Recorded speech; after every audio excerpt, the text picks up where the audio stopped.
Washroom गई तो washroom जाने पे पीछा किया, वहाँ धमकाया वीसी और प्रॉक्टर के गुंडों ने। उसने खुद बताया, अपना नाम भी बताया, मैं कौन हूँ, किसने भेजा है। तो वाइस चांसलर पे, प्रॉक्टर पे और उस गुंडे पे, नारायण दत्त पे एफआईआर है। जब तक न्याय नहीं मिलता, मेरे भाई रोहित विमुल्ला से लेके आईआईटी वाला अनिल कुमार जो अभी उसकी हत्या हुई, इतना मुझे टॉर्चर करना, मेरा पीछा करना, मारने की धमकियां देनी, और ऐसे जोन में मैं हूँ वहाँ पे कि कहीं पे कुछ भी ये लोग करवा सकते हैं। मुझे मानसिक रूप से परेशान करने की, मेरे परिवार को खत्म करने की, परिवार को टारगेट करने की, मेरे तक आने की, धमकियां देके मारने की। Justice delayed is justice denied, ये वही मॉडल है जो नू मेवात में हुआ था। ये आपको लगता है अमित शाह साहब के अलावा कोई प्लान कर रहा होगा इतनी गहरी तरीके से ये आंदोलन खराब करने के लिए? ये आंदोलन अब फैलेगा और ज्यादा। मेरे साथ डॉक्टर रितु हैं जो पिछले 1 महीने से ज़्यादा समय से धरने पर हैं और आज वो जंतर मंतर आई हैं। दिल्ली यूनिवर्सिटी में प्रोफेसर थी, असिस्टेंट प्रोफेसर थी, उनको जातिवाद की वजह से निकाल दिया गया। इस पूरी लड़ाई को मेरे साथ महमूद प्राचा हैं जो वकील हैं और वो इस लड़ाई को आगे बढ़ा रहे हैं और नेशनल दस्तक उसको लगातार कवर भी कर रहा है, आप देख भी रहे थे। दोनों लोगों से समझेंगे कि आगे क्या रास्ता है।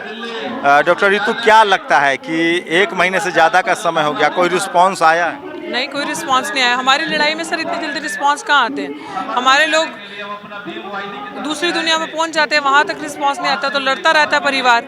तो यहाँ पे तो बात मान सम्मान की है, यहाँ पे तो बात अपनी आइडेंटिटी को असर्ट करने की है। इतनी जल्दी तो ये लोग सुनेंगे ही नहीं। वो लोग ढीठ है, उन लोगों को लग रहा है इनको छुओ मत, हाथ लगाएंगे तो मधुमक्खी की छत्ते की तरह पीछे आएंगे। जो चल रहा है चलने दो, आराम से बैठो। और उनकी, मुझे नहीं लग रहा, डर है जो समझ में आ रहा है कि चीज़ें हैं, बट वो छूना नहीं चाह रहे मैटर को, इग्नोर कर रहे हैं फुली। कोई धमकी भी मिल रही है आपको? एक नहीं, 3 गाड़ी का पीछा होना। जिस गाड़ी में मैं बैठी थी, मैं वॉशरूम तक गई थी, उस गाड़ी का पीछा हुआ और वो गाड़ी का राउंड जैसे हम चल रहे थे वो वैसे हमें टीज कर रहे थे। जब एसएचओ साहब को बताया, एसएचओ साहब कायदे से फॉर्चुनेटली वहीं खड़े थे, उनको बोला जाके पता करो। एसएचओ जाके पता करते हैं क्या हुआ, उन लोगों से बात करते हैं और उनको भगा देते हैं। हमने कंप्लेन करवाई, एफआईआर नहीं। उसके बाद एसएचओ ने फ़ोन, उस टाइम तो फ़ोन उठा लिए, बट उसके बाद से एसएचओ साहब ने मेरे फ़ोन उठाना बंद कर दिया। उसके बाद कुछ नहीं। वॉशरूम गई तो वॉशरूम जाने पे पीछा किया, वहाँ धमकाया वीसी और प्रॉक्टर के गुंडों ने। उसने खुद बताया, अपना नाम भी बताया, मैं कौन हूँ, किसने भेजा है। तो वाइस चांसलर पे, प्रॉक्टर पे और उस गुंडे पे, नारायण दत्त पे एफआईआर है, लेकिन उसके बाद अभी तक कोई कार्रवाई नहीं। एफआईआर कर दी SC/ST के अंदर, लेकिन उसके ऊपर अभी तक कोई कार्रवाई नहीं की। वहीं धरना देती रहेंगी? बिल्कुल सर, जब तक न्याय नहीं मिलता, मेरे भाई रोहित विमुल्ला से लेके आईआईटी वाला अनिल कुमार जो अभी उसकी हत्या हुई, क्योंकि अभी डॉक्टर की न्याय की बात नहीं है, ये नौकरी की बात नहीं है, ये सारा जो इंस्टीट्यूशनल मर्डर्स हुए, जिस तरीके से हमारे समाज की प्रताड़ना हो रही है, तो हमारे पास बताएं ऑप्शन क्या है धरने के अलावा? कौन सुन रहा है? जुडिशरी सुन रही है, पुलिस सुन रही है, DU एडमिनिस्ट्रेशन सुन रहा है। जब सबने हाथ मिला लिया तो सड़क ही तो बची, किधर जाएंगे? तो मेरे लिए तो वही बचा है और मेरे पास एक वही ऑप्शन है, मात्र अपने समाज को जगाने का, ये बताने का, सड़क पे नहीं आए, न्याय नहीं मिलेगा, इज्जत नहीं बचेगी, कोई दूसरा सम्मान नहीं देगा, छीन के लेना पड़ेगा अपना हक, इसलिए सड़क पे बैठी हूँ। और ये बताना दूसरों से ज़्यादा अपने समाज को जरूरी था कि मैं गलत नहीं हूँ, मेरी कोई गलती नहीं है। ये देखो, एक्सपोज करना जरूरी था कि अगर कोई इतना बड़ा कलेजा और इतना बड़ा दिल रख रहा है, फोर्ज डॉक्यूमेंट करके, फेक चीज़ें बना के आपको इंस्टीट्यूशन से निकालने के लिए आपके अंदर षड्यंत्र लड़ रहा है, तो लड़ो, सीखो आवाज़ उठाना, ताकि एक मैसेज आए आने वाली नस्लों के साथ तो ये ना हो। और हर बंदा हमारा हर इंस्टीट्यूशन में बैठे के साथ यही हो रहा है, यही प्रताड़ना गुजरा है। पता नहीं क्यों नहीं बोलते। होपफुली ये जो 40-41 दिन का धरना हो चुका है, लगा है, इसी से समझ आएगी तो लोग जुड़ेंगे, आएंगे।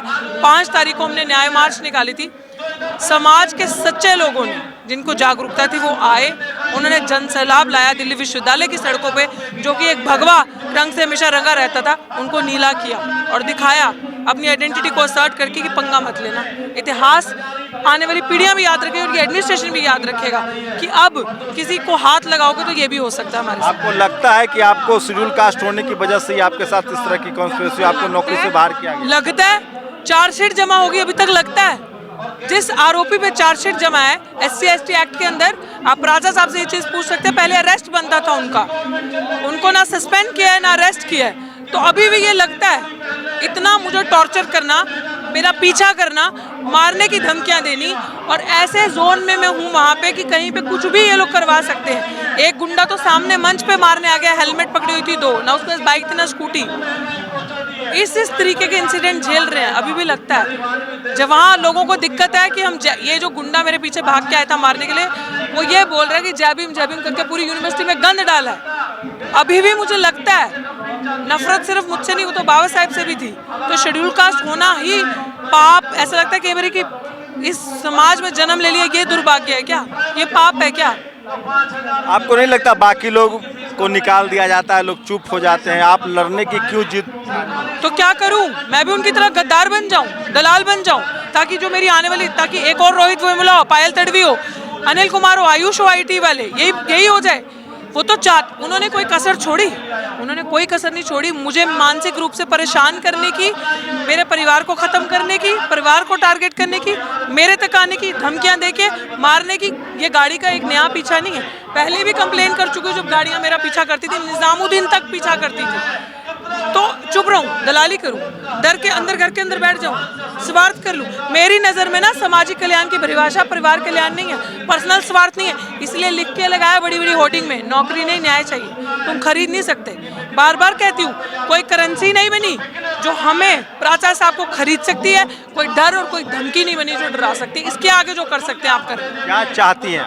न्याय, अनअडल्ट्रेटेड जस्टिस, हॉलिस्टिक जस्टिस, पूरे समाज के उन बच्चों के लिए जिनके साथ प्रताड़ना हुई, जो हार गए, जो सूली के घाट चढ़ गए, उनके लिए भी और अपने लिए भी। और ये चाहती हूँ कि दिल्ली विश्वविद्यालय में जातिवादियों का अखाड़ा बन चुका है, उस अखाड़े को उखाड़ के फेंकना चाहती हूँ। ये चाहती हूँ मैं। जुल्म है तो गलत है तो बताओ। डॉक्टर रितु हैं, पीएचडी थी, असिस्टेंट प्रोफेसर थी और जातिवाद की शिकार हुई और तमाम तरह के बहाने लगाकर इनको कॉलेज से निकाल दिया गया, टर्मिनेट कर दिया गया। मेरे साथ कानून के जानकार हैं, महमूद प्राचा साहब हैं। लीगल भी आप लड़ाई लड़ रहे हैं, कहाँ तक पहुँचा था मामला? देखिए, मामला कानूनी लड़ाई में हम लोग जीत रहे हैं और जीतते रहेंगे, लेकिन कब? Justice delayed is justice denied. और उसमें भी पुलिस जो है, अमित शाह साहब की पुलिस जो है, उसमें आरएसएस के लोग जो प्रेशर डाल के पुलिस से भी गलत काम करवा रहे हैं, उससे भी लड़ रहे हैं। हम कानूनी तौर पे लड़ते रहेंगे, लेकिन कब तक? तो डॉक्टर रितु की लड़ाई अकेली लोग मान रहे हैं, वो ऐसा नहीं है। मिशन सेव कॉन्स्टिट्यूशन जो लड़ाई लड़ रहा है डॉक्टर रितु के को आगे रख के, वो इसलिए लड़ रहा है कि जो आरएसएस और बीजेपी है, जो मनुवाद है, उसने एससी, एसटी, ओबीसी और माइनॉरिटी के लोगों को ये दिखाना है कि तुम पढ़ लिख भी लोगे तो तुम्हारी पढ़ाई लिखाई काम नहीं आएगी, इसलिए पढ़ाई लिखाई करके अपना समय नष्ट ना करो। ये मैसेज जो देना चाहते हैं डॉक्टर रितु के रूप में, रोहित वेमुला के रूप में, पायल तड़वी के रूप में, अभी आयुष और अनिल, 2 आईआईटी के दिल्ली के छात्र, ये जो मैसेज देना चाहते हैं, जैसे मुस्लिम बच्चों को जो एक से बढ़कर एक टैलेंटेड बच्चे हैं, उनको यूएपीए के केस लगा के क्या मैसेज दे रहे हैं? तुम पढ़ लिखोगे कोई काम नहीं आएगा तुम्हारे, तुम लोगों को हम तब भी आगे नहीं बढ़ने देंगे। ये जो मैसेज दे रहे हैं, इसका तोड़, इसकी काट है जो mission save constitution doctor Ritu का एक आंदोलन लेके चल रहा है। ये है बुनियादी बात जिसको हमें सबको समझना पड़ेगा। क्या रास्ता लग रहा है कि सड़क पर भी और कानून दोनों तरीके से लड़ेंगे? मैं तो शुरू से कहता आया हूँ, आप तो आज से नहीं कितने बार मेरा इंटरव्यू ले चुके हो। 80% लड़ाई जो होगी, किसी में भी न्याय चाहिए, 80% लड़ाई सड़कों पे होगी, पीसफुल प्रोटेस्ट के जरिए, ईमानदार पीसफुल प्रोटेस्ट के जरिए, और 20% अदालतों में होगी। उसी के कॉम्बिनेशन से ये आगे चल रहा है और रिस्पांस ऐसा नहीं है नहीं आ रहा है। आपने डॉक्टर रितु ने आपको बताया नहीं ठीक से, वही रिस्पांस जो बता रही थी, जो हमले हुए हैं, वही तो रिस्पांस है। जो पुलिस ने, देखिए, हज़ारों की भीड़ थी 5 तारीख को, पूरे देश से लोग आए थे। पुलिस की अरेंजमेंट कितनी थी? 10 लोगों की। 10 से 11 लोग नहीं थे उस दिन पुलिस के हमारे साथ, जबकि उनको हमने पहले से लिख के दे रखा था, हफ्ता भर पहले से। 10 लोगों से ज़्यादा नहीं थे। ये वही मॉडल है जो नू मेवात में हुआ था। क्या मॉडल था? पुलिस अरेंजमेंट ही नहीं रखो, जो जहांगीरपुरी में, जो बाकी जगह पुलिस अरेंजमेंट ना रखो, अपने कुछ शरारती तत्व भेजो जो कि उसमें गड़बड़ कराएं। ये आपको लगता है अमित शाह साहब के अलावा कोई प्लान कर रहा होगा इतनी गहरी तरीके से ये आंदोलन खराब करने के लिए, मिशन सेव कॉन्स्टिट्यूशन का, डॉक्टर रितु का आंदोलन खराब करने के लिए? लेकिन मैं मुबारकबाद देना चाहता हूं अपने सारे मिशन सेव कॉन्स्टिट्यूशन के ऑफिस बियरर्स को और अपने कार्यकर्ताओं को, जिन्होंने इतनी बड़ी साजिश भी जो पुलिस द्वारा रची जा रही थी उसको भी नाकाम कर दिया। और पीसफुल रहा प्रोटेस्ट, इतना ज़बरदस्त प्रोटेस्ट, 10 लोगों की पुलिस की मौजूदगी में पूरी कोशिश की गई आरएसएस द्वारा, मनुवादियों द्वारा उसको ख़राब करने की, फिर भी मिशन सेव कॉन्स्टिट्यूशन के कार्डर्स ने उसको पीसफुल रखा। ये हमारी सबसे बड़ी कामयाबी है। आगे की क्या रणनीति है आप लोग? आगे अभी आपको बहुत जल्दी पता लग जाएगा। ये यहाँ से आंदोलन बढ़ के फैलेगा, ये यहाँ पे कन्फाइंड नहीं रहने वाला, ये दूसरी जगह भी जाएगा। ये जो जिम्मेदार जो ऑर्गेनाइजेशंस हैं जिनकी जिम्मेदारी है ये सब चीज़ें ना होने दी जाएं, SC ST OBC और माइनॉरिटीज़ के खिलाफ, OBCs के खिलाफ, उन संस्थानों के ऊपर भी अभी हम अपना जो है एक रोष समझ लें या फिर उनको मजबूर करने के लिए कि वो संविधान कानून के हिसाब से चलें, ये आंदोलन अब फैलेगा और ज़्यादा। तो सोचिए 45 दिनों से दिल्ली यूनिवर्सिटी के असिस्टेंट प्रोफेसर रही डॉक्टर रितु धरने पर बैठी हैं, पर आचार्य साहब उस लड़ाई को आगे बढ़ा रहे हैं। Schedule caste SC ST OBC के लिए पढ़ लेना आसान है, नौकरी पा लेना आसान है, लेकिन सम्मान से नौकरी करने देना बहुत मुश्किल है। पूरी बातचीत पर आप अपनी प्रतिक्रिया जरूर दीजिए। शंभू कुमार सिंह, नेशनल दस्तक, जंतर मंतर, दिल्ली।